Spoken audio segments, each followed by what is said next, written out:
My name's Rob Farley. I thought I should actually put my Twitter handle and email address on there. I'm not planning to leave this here for very long.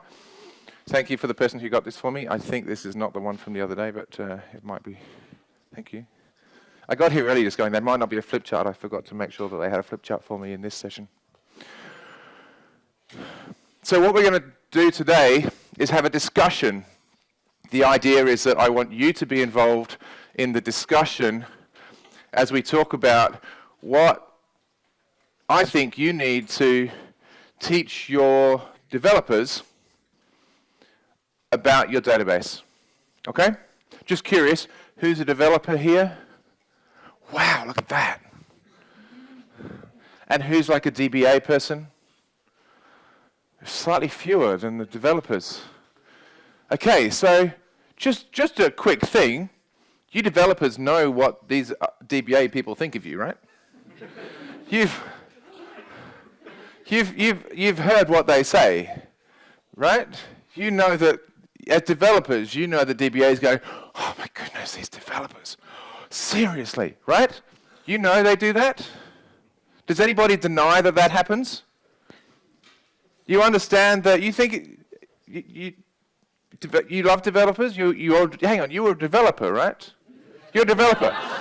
So you're going, no, my DBAs love me. They think I'm great. I never use cursors. Sorry, yeah?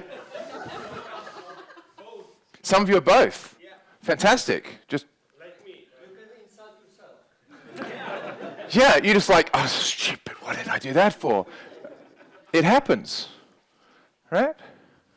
So I kind of want to, I'm not going to say could all the developers sit on this side and all the DBAs sit on the other side. That way wouldn't provide rocks and so on. No, that's not the, let's simulate the Game of Thrones battle or something like that and have the trebuchets in the wrong place for how it should work. And no, random coffee cup placed somewhere.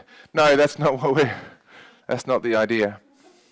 But the idea is to be able to actually talk about this relationship between developers and DBAs and to be able to try to think about what kinds of things the DBAs need to be teaching the developers and what kinds of things the developers want to be trying to learn from the DBAs and potentially vice versa and so on, right? I want to have a discussion about this. In other words, they're trying to find me a handheld mic to be able to make sure that the conversation, as I was mentioning, repeating a joke already, I'm sorry, along the lines of, I say, so, who thinks, and then there's just silence as the recording doesn't pick up the fact that one of you's talking, like you were mentioning beforehand. When you're saying, I'm one of those, it's just silence. Wow, that's a really interesting viewpoint. Can't believe you'd think that. I have faked questions from the audience before. I was at the Past Summit, and a friend of mine was sitting near the front, and at one point I said, "Any questions?" And I just pretended that he stuck his hand up, and I went over to him, and I was just like, "Really? Huh? Okay. Huh? Let me repeat the question." And he's sitting there just going, "What? What?" I was like, "Jeremiah says this." He's like, I'm not saying that. His girlfriend sitting next to him was just dying laughing. It was just fun. Because I hadn't warned him. The idea only occurred to me at the time. I don't plan to do that to you. It was just a bit of fun then. Hopefully they can bring a mic. But I also figure that please don't let the fact that you don't have a mic in your hand stop you from joining into the discussion. Okay? The idea is that you speak. I mentioned this to somebody beforehand, and I was just like, but I found that people don't ask many questions here. I was like, that's just because they understand everything. They understand that every word that you say, they totally get. These people are so smart. That's why the developers are here going, so what are these people supposed to be teaching me? Right? Because I'm not saying that you know everything, because otherwise you wouldn't be here to learn. But nevertheless. Now, what I want to kind of start with, I'm being mentioned on Twitter already. That's the wrong reason to put my Twitter handle. No, it's not. It's a like from yesterday. That's good. So, I do have a list, but I don't really care about my list of things. Because at the end of the day, this is kind of a prompt for you guys to be thinking about what's on your list of things. I can happily point out things that I think you need to make sure are communicated and so on. But I also want to look at perspectives and viewpoints, and I don't mean perspectives like in cubes. I mean, I want you to be thinking about the ramifications, the change in mindset of this kind of thing. So the fact that we've got developers here, most of the room are developers, keen to be able to find out what they need to be learning about databases, and the fact that there are DBAs who obviously are going to be leaving just going, yep, this is what I'm going to have to teach those people. I like that, but the main thing is to be able to think about what the communication is that's going to be happening, and even just to encourage the fact that there is communication. You can sit on the other side if you like. It's not because you smell, because I'm sure you don't. I just wanted to make sure he felt welcome to walk past me. And thank you for coming. It's excellent. Is that team identity? Is that identity 1-1 or identity like minus 2 billion, comma 1? Or is that 1-1? Okay, cool. I feel like it's kind of implied. So the implied is 1-1, right? But team identity, interesting. You know, it's a one-row thing. It's not a team of rows that get an identity value. Sorry, he's got a T-shirt, a hoodie that says team identity on it. Is that your company? No, it's the Hacker project in the company. Okay. So, Culture project in company. right, I just don't think he knows what an identity column is. That's all. Anyway, welcome. Thanks for coming. As I was saying, no, I won't repeat it, just join in as you can. I want you to be thinking about the conversations that need to happen. The actual things that are in the list of things that I want you to be communicating and so on is less of a big deal because you can form them yourself.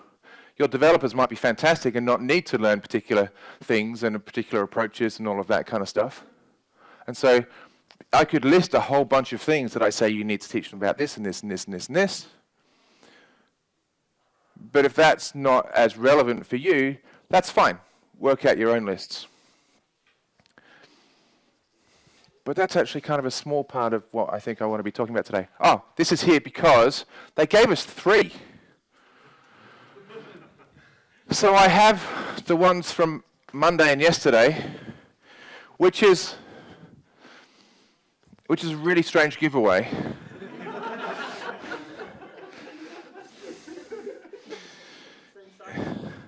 Same size as this one? Well, yeah. No, because did you notice the one that I had on a Monday was really tight? But that was just because I was bloated after a long flight. Yeah, they're the same size. They fit me, roughly. They're ones that I actually wore. Yeah. I just figured I don't need 3 of them, and I figured that some of you might actually quite like to have a shirt, but please wash it. The idea is that you take it home, and before you do anything else, you put it into the washing machine and you clean it, because it would be really weird if you don't. Okay? Just saying. They're large size. They almost fit me if I'm breathing in. It's just, I have a history of asking for extra large, and then get given a tent, and I'm just like, I'd rather have something that I feel is half designed for me. So anyway, so what I will do is, for people that are active in the conversation and want one of these, then you can have one, and maybe the other one I'll just leave out somewhere, because I doubt that any of you actually want one and are prepared to be involved in the conversation. But we'll see how we go. I'll just put them there, please. If you want one. They're really nice. They dry quickly. They do. Yeah. I found out this morning when I put this one on because they were already buttoned in the packet, and I didn't want to undo all. So I just kind of put it on. Then I realized I hadn't really dried my hair, and I got a big big wet patch down my back, and I'm trying to use the hairdryer to be able to dry it, and it dried really quickly. I was impressed. Agnes approves of the shirt. That's why she's wearing one today, despite not being a speaker. She's an organizer. She gets to wear them. But if you want a shirt, I will give them away at the end of the session. If you need to leave early, feel free to find me afterwards, because I doubt that I'll be able to give them both away, because surely nobody's going to actually want one. They might make a nice gift if you've got somebody who would be this size who would appreciate one. Somebody who couldn't be here or whatever, you can make them pretend they were a speaker because they have a speaker shirt or something. Anyway, what you need to teach your developers about your database. So I think that one of the words here is more significant than the others. Okay? Any opinions on which word it is that I think is more significant? The most significant word in that sentence, what you need to teach your developers about your database. What's the most significant word? Come on. Your, teach, database. Which of course the database is very significant. Yeah.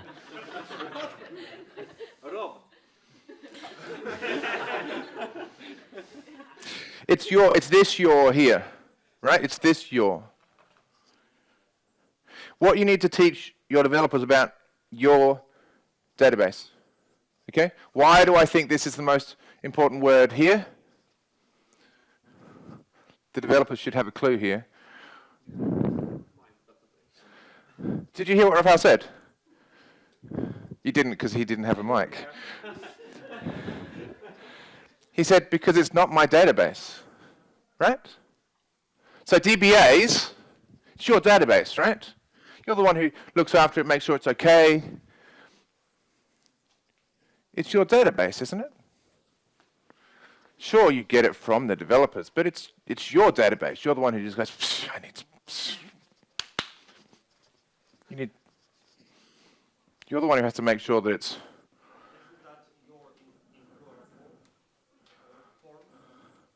Plural or singular? Good question. In this case, I'm thinking, well, that because you're an audience, but if I'm speaking to individuals, when I'm speaking to the individual database administrator, about our database. Okay, so who does the database belong to? Who does the database belong to? Customer. The business, right? Any other opinions? Is the customer the person who owns the database? We call the DBAs. Right, if there's a problem, you call the DBAs, and the DBAs have the responsibility to try and get it back up again and all that kind of stuff, yeah? So the DBAs have a degree of ownership, right? Because they're the ones who need to be responsible for it, right? But the database itself, there's the looking after the database. By all means, that belongs to the administrators. There's the development, funnily enough, of the database, the enhancement of the database, which belongs to the developers, maybe? What if you add an index? Is that a DBA thing or is that a developer thing? It depends. She's been at things before. She knows that it depends is almost always the answer. It's funny, you're in the church, but Jesus is the answer. You're in a database conference, it depends is the answer. It's just a different kind of concept. You know? Right, it depends on what, yeah. There's all kinds of factors. For those people who were in my session on Monday, you get that my take is that when you're looking at what the database is doing, have you designed the appropriate index structures and so on? Have you actually planned for the performance that you want from some particular behavior? Is that a developer task or is that a DBA task? Again, it depends, sure. Where does the line cross between doing things that change the database design patterns, query constructs, the code within a store procedure versus the maintenance of those things. If the DBA rebuilds an index, what happens to that performance that the developers expect? If the DBA doesn't rebuild an index, what happens to the performance that the developers expect? There's certainly lines here, right? According to who owns various aspects of the database, various aspects of the performance of the database, various queries that are running and so on. Who does that belong to? What was your name? I'm sorry. Mike. Mike's saying that the customer is the one who...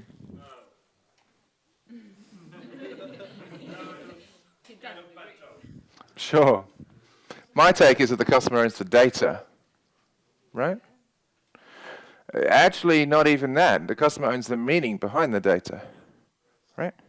Because let's face it, the customer would probably be happy with Excel. They might not get the performance they want. They might not get the durability that they want. They might not get the robustness, and so on. But at the end of the day, the customer was probably happy with paper however many years ago. Right? The fact that it's been modernized and put into, made electronic with Excel and things like that, and then put into a proper database, and then put into SQL, and it's become more available and all of this kind of stuff. I mean, they don't care whether it's a SQL Server database or a NoSQL database or something. They just care that data is somewhere being looked after. Yeah? We do it on their behalf. We look after the data for them, but they don't care about the table structures, do they? They just care about the meaning that's coming through. If you somehow destroy something about the meaning of the data, if you load some fact table and you accidentally filter out some rows as you're doing so, accidentally, you've got problems, right? The customer's got problems because they're saying, well, I thought there was X of them, and turns out that you're only listing slightly fewer. The result of any query, for the sake of the customer, and if you've made a mistake in that query such that it's not giving the right results, they lose faith in their data, and lose faith in you. It doesn't matter whether you're a developer or a DBA, or an analyst, or any of those things. They lose faith in you, they lose faith in their data, they start to wonder why, they want to try and do it themselves, and it's a horrible scenario, right? So, what you need to teach your developers about your database. When I ask this question to DBAs, they come up with big lists of things, right?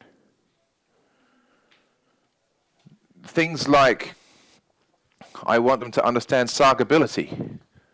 Sargability, like you don't apply a function to and not even a UDF, just an expression. You don't change that column before you filter on it.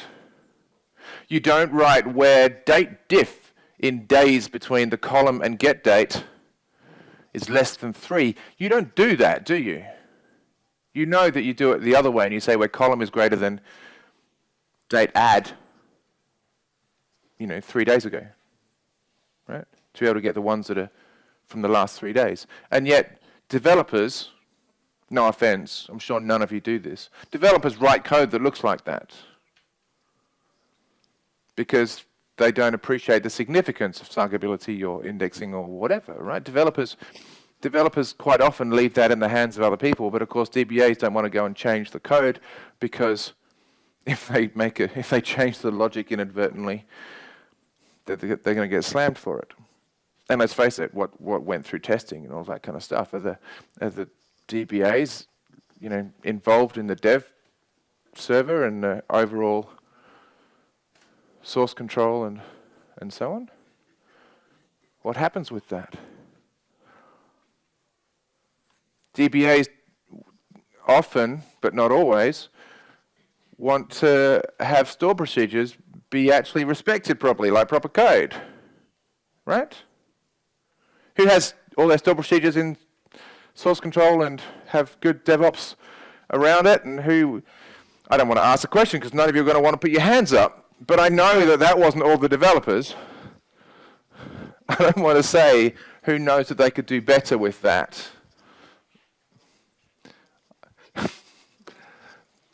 Pavel's our honest guy in the room. It's tricky, isn't it?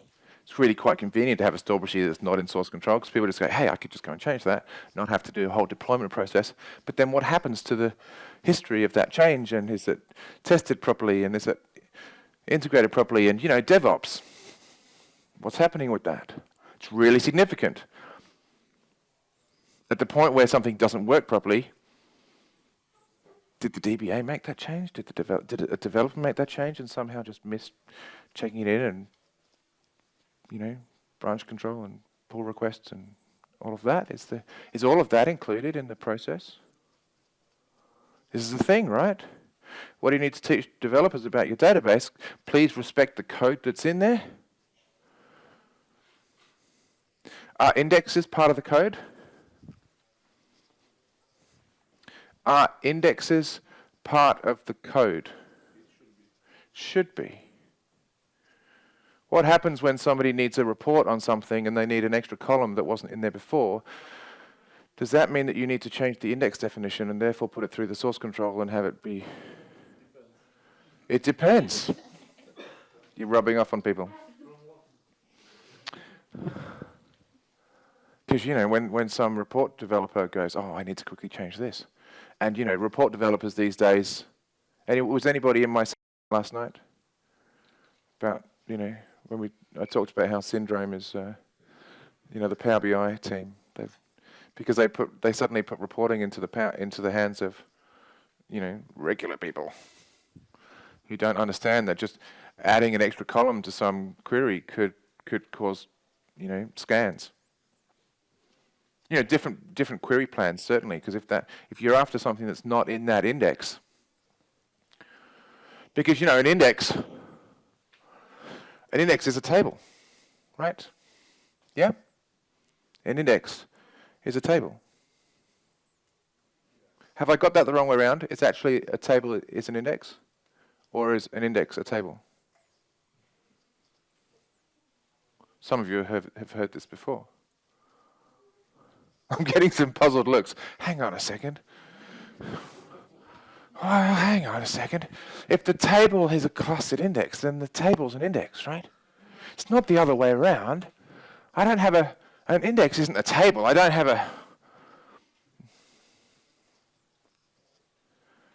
Isn't an index a copy of the table, just certain columns and potentially certain rows if I've got a filter on the index? But it's a copy, right? And what's the difference between an index that happens to be non-clustered and an index that happens to be clustered? They're both B trees, or if it's a column store, it's different again. But it's still clustered versus non-clustered. Clustered simply means, well, yeah, this is the underlying thing that we can reference using a table, but a table name. But if the query optimizer figures that it could use a copy of the data that's stored in a non-clustered index, then it could, right? But still, an index is a structure that looks very much like a table, isn't it? So if I'm writing a query, ideally I have in my head which index I'm wanting to query, even more so than which table I'm trying to query. I'm not saying that you should use table hints. I'm not saying that when you query some table that you then say, use this index, right? That can hurt, because it's nice to let the query optimizer have the option of just going, it's okay, I've got a copy of this somewhere else, and not say, I want you to explicitly use this copy here, because, a hint... Sorry, I just looked at the camera because a hint's not a hint. A hint is like if my wife hints that there's dishes that need doing. That's not a hint. There's no way known that's a hint. That's a directive. That's a very clear order. There's no hint. There's no option to be able to go, think that's a hint. I think it's a hint. A hint is a subtle thing, right? A hint is like in real life, a hint is a subtle thing that's just got that whole thing of, it's a nice day today, isn't it? That's a hint. To mean, hey, we should go out and do something. That's a hint. A hint in a query, that's not a hint. That's like a hint to suggest there's dishes that need doing. That's a firm order. Maybe there is no such thing as the subtle hint. Maybe that's just men's perspective of husband's perspective of what a hint means. I don't know. I found out this week that married men in Poland wear their wedding ring on their right hand, until their wife dies when it moves to the left.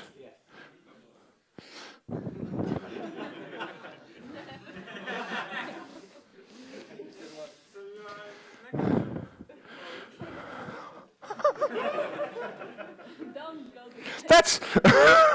I'm not going to repeat the comment. But it does make me rethink my choice of phrase to use when I say, I hope you're having a great week. When I realized this fact about where the wedding ring gets worn, I was just like, oh crap, I've been telling people they have beautiful eyes. Which my wife approved of that joke. She's like, yep, that's funny, okay, you can do that. She wouldn't normally approve of me approaching women and telling them that they're beautiful and they have lovely eyes. And then I realized that actually I'm apparently wearing my wedding ring on the, no, I'm available again, hand.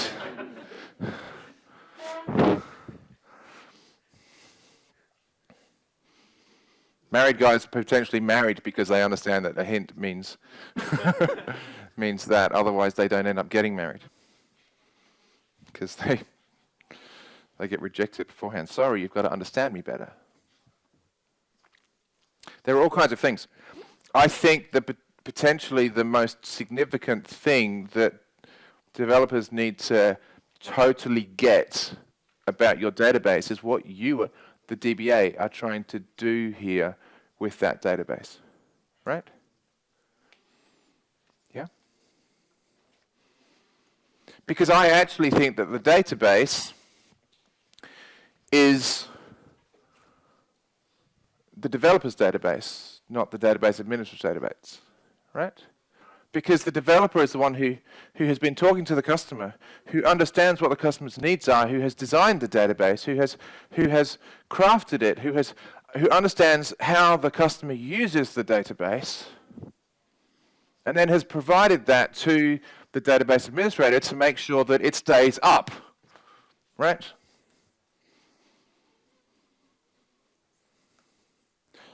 It's just that way too often, developers don't seem to understand the stuff that the database administrator has to do that. Such as, hang on a second, the way that you're doing this causes performance to tank every time we get busy, or every time this happens, or every time we've got to do something. We have this big process that runs overnight, and seriously, while that happens, I get that it worked just fine in your test environment. In real life, oh my goodness, you don't understand what this means. Look at the fragmentation that gets caused here. Look at the way that, there's things that frustrate database administrators about developers, isn't there?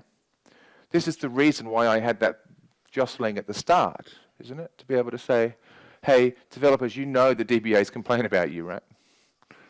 Hopefully they don't, but it's the joke. The whole thing of DBAs is going, oh my goodness, these developers, seriously. When you see, and really it's not necessarily database developers, it's like the C# developers and so on who try to see the database from the perspective of classes rather than sets. Database guys just want sets. That's all they think about. Sets. They're talking about something else. Actually, all they're thinking about is sets. They think about sets every 6 seconds, apparently, all day. They just want sets. But C# developers, .NET developers, whatever, they want classes. They want to be able to go, yep, I've got this class, and here's what I do to that instance of that class, that's a one thing. And they don't necessarily appreciate that actually, from a performance perspective, it's better to have it done set-based. You see cursors, and C# developers write everything as a cursor.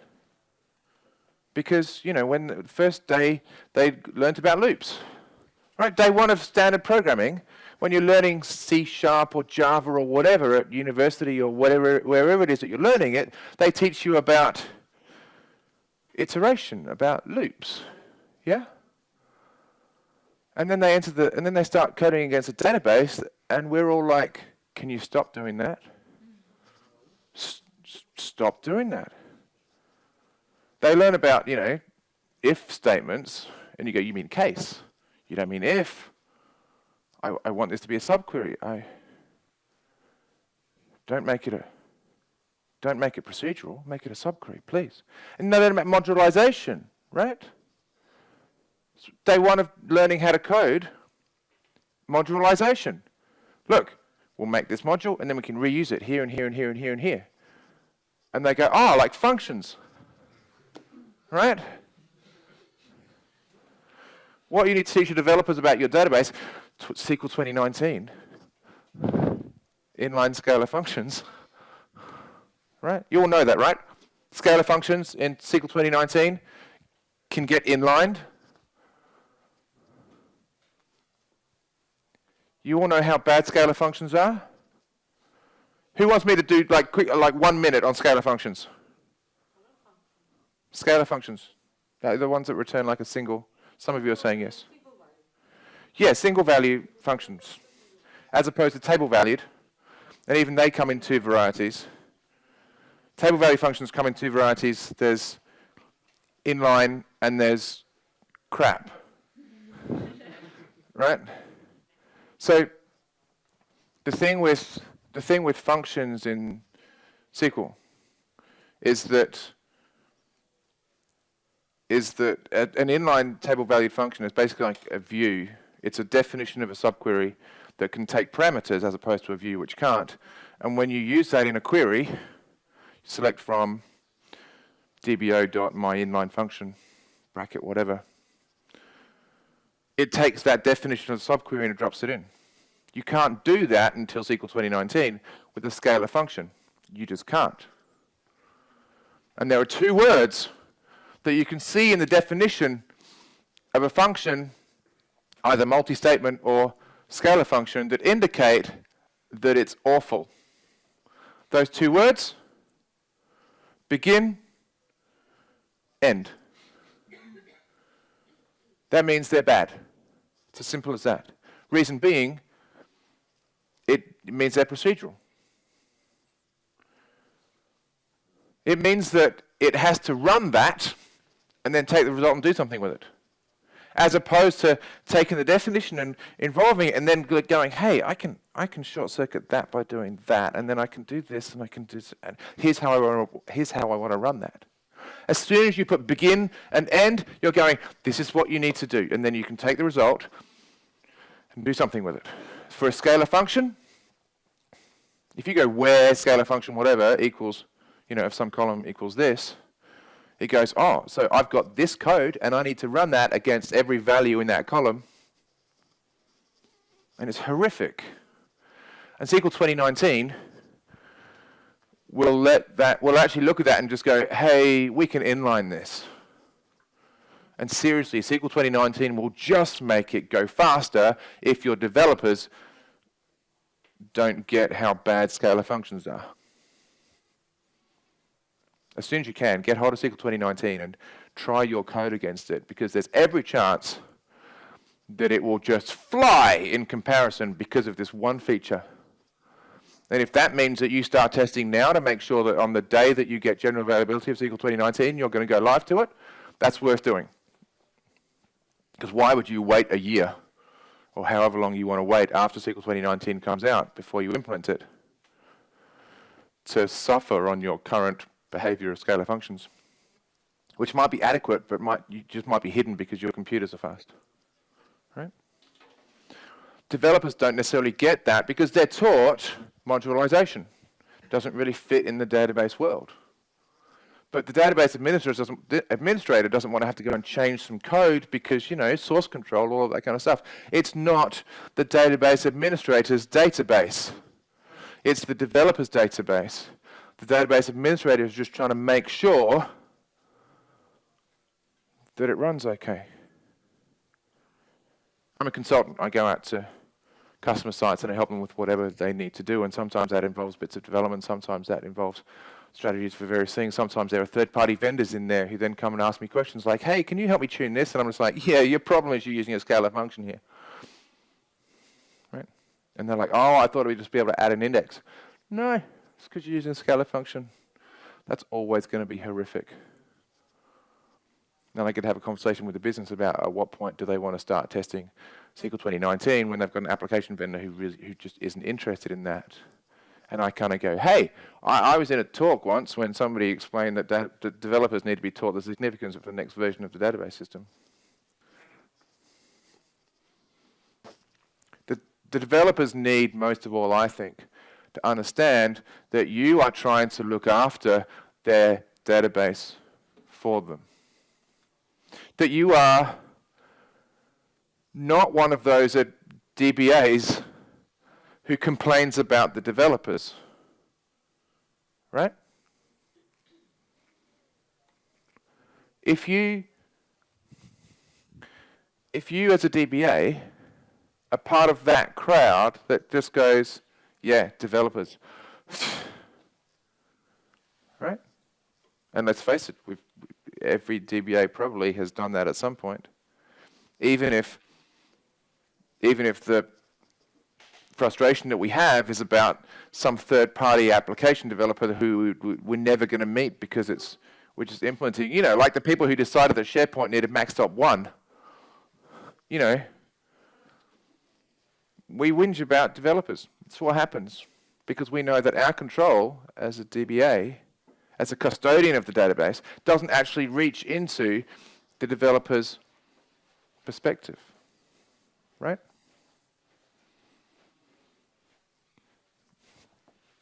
I want to include in the kinds of main things here what you need to teach your developers about your database. It's more about what your database role is. It's more about the fact that you understand that it's their database, that it's not your database. The fact that you're allies in the battle against poor performance, right? The real enemy is the accountants who don't want to let you buy more RAM for it. You need to collaborate with your developers to try to say, hey, what can we do? How can I serve you in helping you come up with ways to avoid this cursor, for example, which is not in a critical way, because if they've seen, here's how, this is what I need to have happen, right? It happens all the time, right? You see a store procedure that you can tell is performing badly, and you look at it and you're like, well, clearly the developer doesn't have a clue about how to make this run fast, because look at it. And you know what? The developer probably has never been taught about the differences in programming in C or whatever and programming in T-SQL, trying to come up with set-based approaches and so on. Because they spent all their time at university or wherever it was that they were learning to code, looking at iterative programming languages, and probably maybe one subject at the most, looking at set-based stuff. And probably are never going to be at a conference like this, because even you developers know that your C# coders and your, all the other languages that they use coders, they're not here, are they? They're going to go to some DDD event or whatever. They're going to go to that NDC in Oslo or something, right? They're not going to come to a SQL day because they think they see the database as like the necessary evil when really the important thing is their stuff. They just need somewhere to store the thing. And they think that the database is the bottleneck in performance. And they just go, it can't be helped because that's just, databases are slow. And you're there going, sorry? I'm C# developer. Are you? Yes, and T-SQL also. And T-SQL too. That's good. That's good. And my guess is that you're not like most C# developers. Maybe you are. Maybe you're awful. No. But you're here, which means that there's hope for you. Right? I'm generalizing, of course, because obviously there are excellent C# developers. Probably there's one here. I don't know. Maybe you write awful code. I hope not. I hope it's lovely. I hope it performs really well, and that you don't try and modularize all your and loop and everything like that in your database code. That you reserve that for your C# code. But even then, if the C# is looping and then just calling this like a gazillion times instead of calling it once. Do you teach them about table value parameters? Make a table, pass the table in. Don't call me 100 times. Make a table, pass it in. There are things that you can do, right? The thing is that C# developers are taught when you learn to write C#, they taught you. I know, right? That's the new language. Let's forget. Next version of SQL is going to be writing T#. We had F#. We have C#. Now it's going to be T# because it's basically what they thought that was what CLR was going to be at one point, but no. No, C#. When you learn to write C#, First C#, then T-SQL, and I have to learn them much because there are different conditions. Right. We are thinking about. We have to pay attention on many things we don't have to care when we writing code in C#. Right. The mindset that you use, the things that you need to be thinking about when you write database code are not the same things that you need to be thinking about when you write C# code, Yeah. .NET code, C# any I iterative do much language. more freely, yes. I don't have to care about, okay, I have to think about, okay, cursor is bad, maybe I think do it something else. This is not so when so the problems are different, totally different. The problems are different. You don't have to think about making sure that it's set base. You could. Sure, the problems are the same, but your approach, your perspective, your solutions end up being different because you can loop in C#. You can say, I know exactly how to deal with one, so therefore I know how to deal with them all because I just do that one lots of times, which shouldn't apply in the T-SQL world. Does apply inadvertently if you use a scalar function. Begin, end, that's bad, right? But if you can help people understand that there's a mindset difference. My favorite subject at university was one called programming paradigms. And it wasn't just because I had to learn horrific things like Prolog, but it was because I got to learn that actually there are such things as functional programming and logic programming and all of these other things. I had to use some horrible languages that I hope don't even exist anymore. I was already using Lisp in a AI subject, which stands for the language of incredibly superfluous parentheses, Lisp.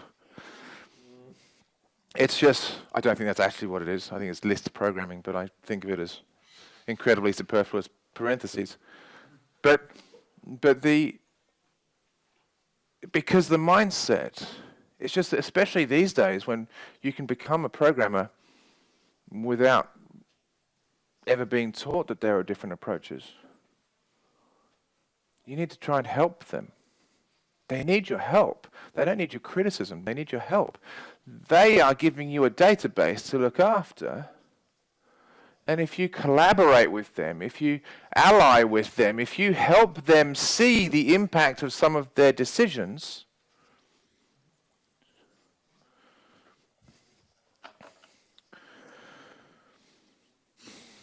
this is questionable because it's not your, that's just on the side. I should do it like this instead. It's not really your database. They came up with it, all you're doing is making sure that you're the custodian, but it's not your database. But in some ways, I kind of want to get rid of that full stop and say about databases in general, about database theory, about database mindsets, paradigms, about how to do things better in the database world, right? And it's not teaching, right? It's discovering with them. It's to be able to, I always want to show them about query plans, right? Developers, put your hand up for a second. Really? So developers, put your hand up. Put your hand down if you... No. Come on, let me finish the sentence. Otherwise, it's just... And now put them down. Now put them up again, put them down again, put them up. No, leave them up for a second. Put them down if you feel totally comfortable with query plans such that you can see what your query is doing. Put them down if you are totally comfortable. If you like query plans, if you always look at query plans, then put your hand down. Leave your hand up if you just go, yeah, I feel like there's some mystery with query plans still. Right? There are a bunch of you here that honestly, now you can put your hands down, if you, the secret, honestly, the secret to a query for a developer is the query plan, the execution plan. Because, hang on, because it's the iterative version, it's the explanation of that query, how it's running, where you can say it does this, it calls this, it calls this, it does this, it gets lots of them, it calls that for each one of them, this goes here, I pull that, I filter it. It's the program that is produced when your query is compiled. Okay? And every C# or whatever developer can understand that query plan. Okay? Because you explain to them about operators and you say, I've got a select operator here called Alex. Sorry, on Monday I was explaining about query plans and I had people up from, and Marcin here was an index seek, and I had a guy called Piotr who was a nested loop, and so on. If you show your developers about query plans, right? And be able to say, hey, when you write this query, this is what happens. It compiles it and it makes this. This is your program that this query becomes. So understand, if what we're actually doing is making gazillions of these, because you're looping and so on, it could be better. Have a look at what happens when I do this. See, this is looping lots of times here. This is a hash match, and so this is taking all of this and it's joining with this. This stuff fascinates C# developers. It removes the mystery of T-SQL from them. Right? Because I've got to tell you, C# developers, until they understand the significance of the database, until they start to actually understand that the database is actually the only thing that matters, this is not what you need to teach them. You need them to discover that for themselves. As they start to, until such time as they appreciate the significance of the database, it's the necessary evil, right? And part of that is that they were taught to write queries and so on, and maybe just, maybe Entity Framework just came in and produced the queries for them. Maybe that's something that you can teach developers, how bad ORMs can be. Consultants like me get called in, how can you help make our database go quicker? And I go in, I'm just like, okay, two things. Entity Framework.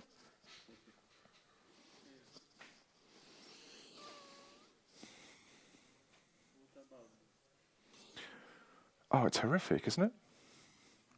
Lukash is saying, okay, what about Entity Framework? Really? For developers who use entity than direct queries to database. Oh yeah, I'm not saying they should use direct queries to the database. I'm saying that that they need to be thinking about the impact of choosing to do Entity Framework, plan when they're going to replace Entity Framework with the things that they're actually wanting, rather than trying to just have,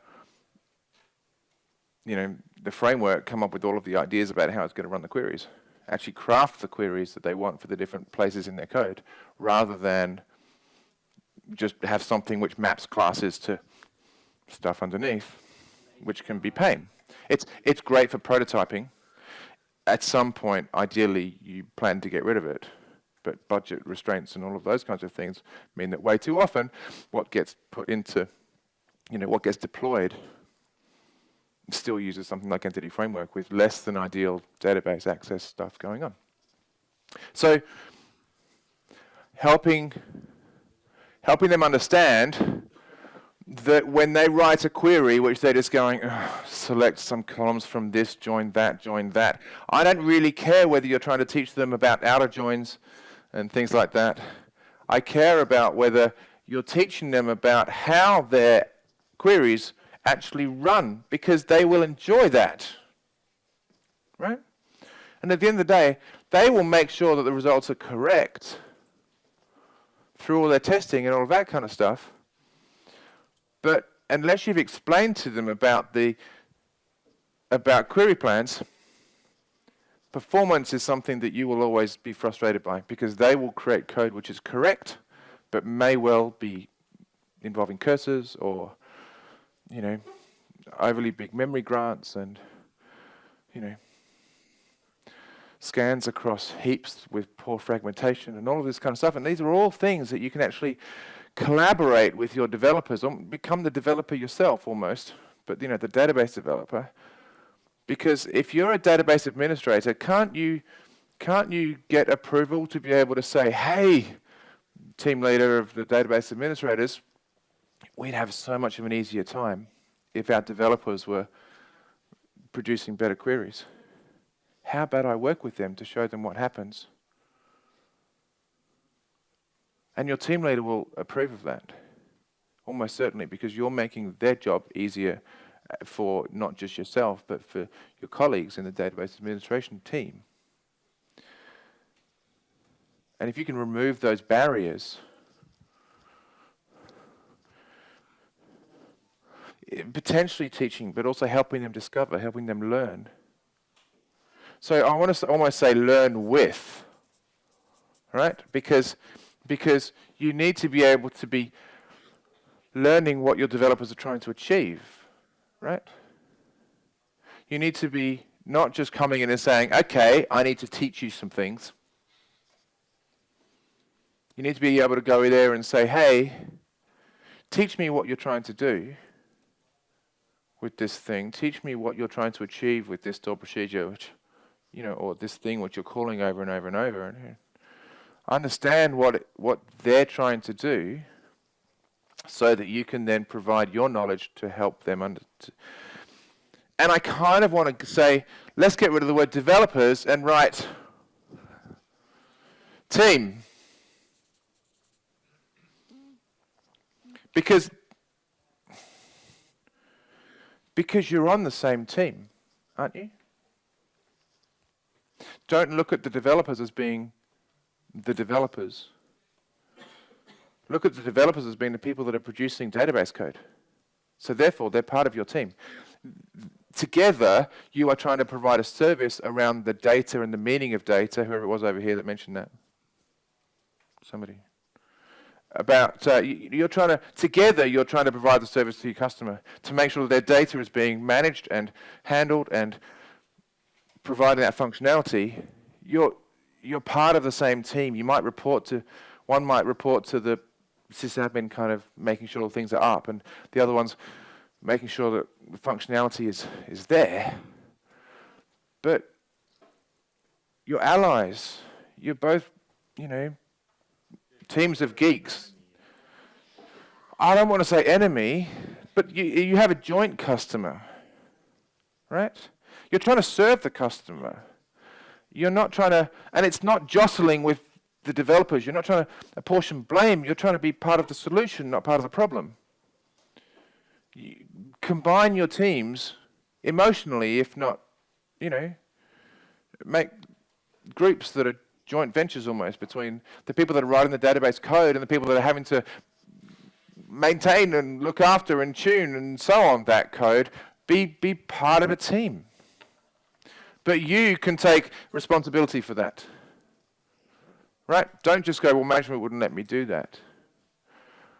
Be the change in your organization so that you don't feel like you even need to come to a session where we say, well, what is it that we need to be communicating between? Right? Because honestly, the answer to that is, it depends. Because you might have excellent developers. You might have really bad you might have really bad developers. Right? Your developers might have good mindsets. Your developers might understand query plans. Hopefully, they just don't understand them rather than understanding them and not caring. Sometimes developers are under such constraints that they just needed to get something done and out the door. And they were like, well, I'll come back and revisit this because I know it's awful. And they don't even need you to come and say, hey, this is awful. They know it's awful, potentially.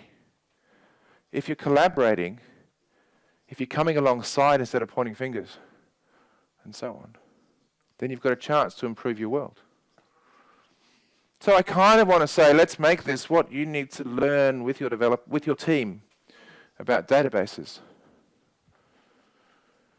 Help them understand about performance monitoring, and so on. The things that will flag to you DBAs that your developers never saw because they only saw it in tests and so on. They don't understand necessarily the impact of what happens over time, the impact on the log of that process that they're doing, which updates too many rows when they could just put an extra filter to say, only update these ones because nothing's changing. All of these little things, right? Help them understand what you do, and you learn what they do. In other words, be a team. Okay? Hopefully I've prompted some thought. We didn't end up chatting as much. Some of you did, which is good. But really, my goal is for you all to be doing a better job of serving your customers. Work with your developers. For those of you who came late, I have two manky shirts. I did change last night before the party. I put a different top on, mostly because I didn't want to have to wear one of these, sitting around all night. But I don't actually plan to take these back to Australia. And I figured, because I'll take this one back. And then I'll have one that I can wear when I need to. I just don't need three. So if anybody wants one of these, then please let me know, because otherwise I'll just end up leaving them in a hotel or something like that. And please let me know. If you're somebody who has been particularly vocal, then you get priority over somebody who hasn't been. So yeah, thank you for coming. It's I don't get to speak anymore. I get to chat. I don't get to present anymore. So jesteś piękną kobietą, masz piękne oczy. Thank you, everyone.